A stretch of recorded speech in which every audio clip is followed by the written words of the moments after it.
Learning powermill. For most of the young students and the machinists who used to write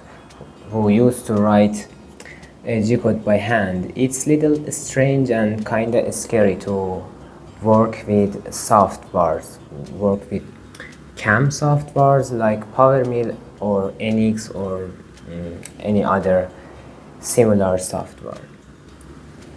Yeah, it's kinda strange and scary in first look.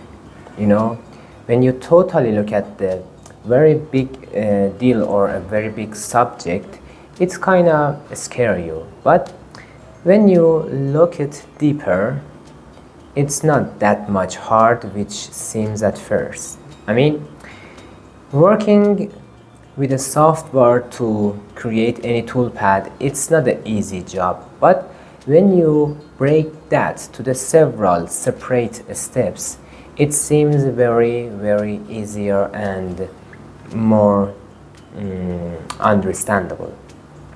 So that's the key, I think. We have to have it in our mind to start work with any software.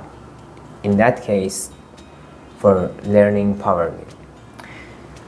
So the question is how we should create any toolpad in powermill. The steps are simple. At first, it should be similar in any software, you know.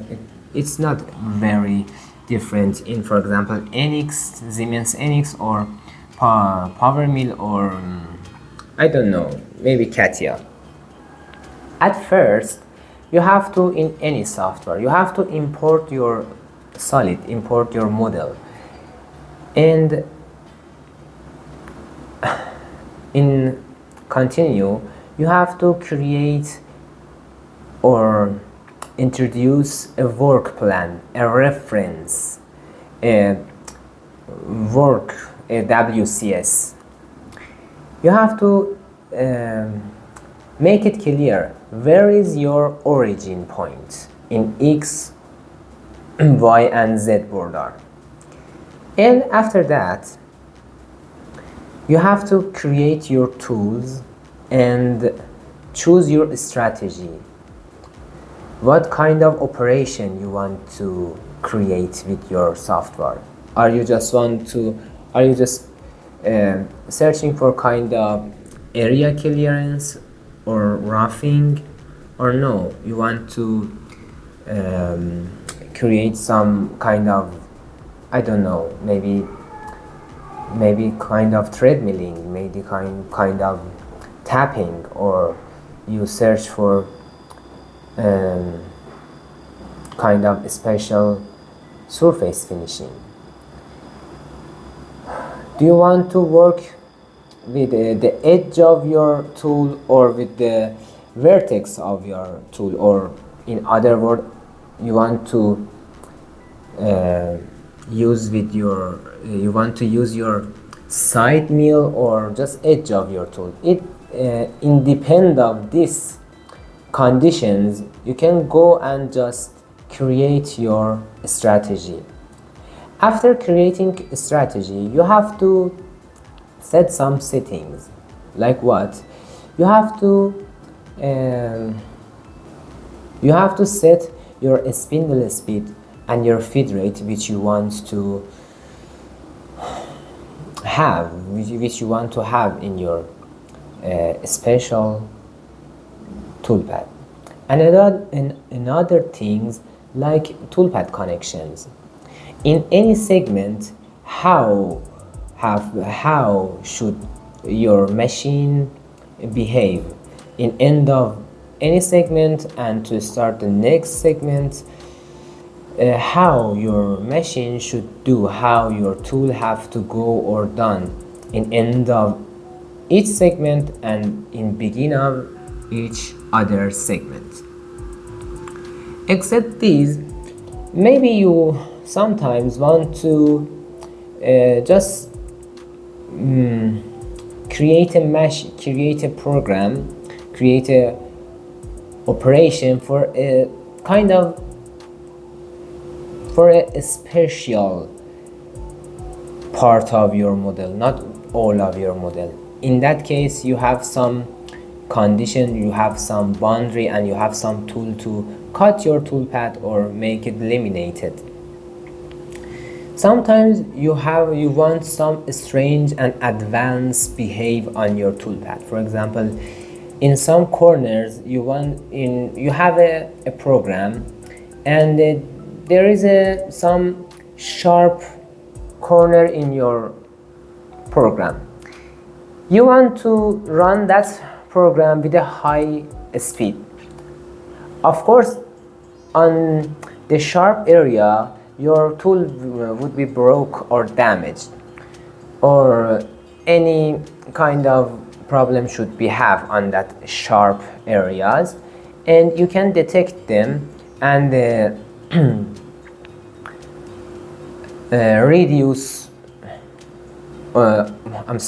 decrease your feed rate on that special area how much which you want. The problem is the same, and you can make it done in NX, powermill, CATIA, in any other CAM software. But our topic here and today is powermill, how to do these works in powermill. Actually, I uploaded 2 previous video about powermill, but I kinda don't like of the quality of that videos. It wasn't good for me or to me. So I'm going to explain it one more time from beginning. Actually, that wasn't so far, and that was just 2 video. It wasn't so far. And independent of this short start, we're going to learn the powermill better and deeper. So stay with me. My name is Hossein, and I'm here to learn you how to work with powermill software. My major is machining, and I am an industrial designer, kinda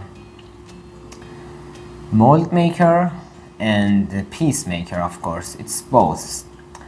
Some years I was mold maker, some was piece maker, it doesn't matter.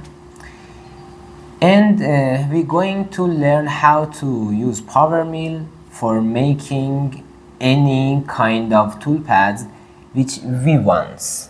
Okay, so if you're interested in learn to work with powermill, I ask you to subscribe this channel. It wouldn't be bad. And if you like this video, I'm ask you to like it and leave a comment if you have any question or any opinion which you want to tell me about this video.